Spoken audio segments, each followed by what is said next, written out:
अब अब अब न आजा बाय बाय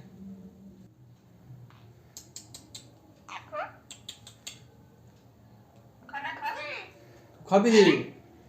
खाना खबी हाँ हो खैली है आय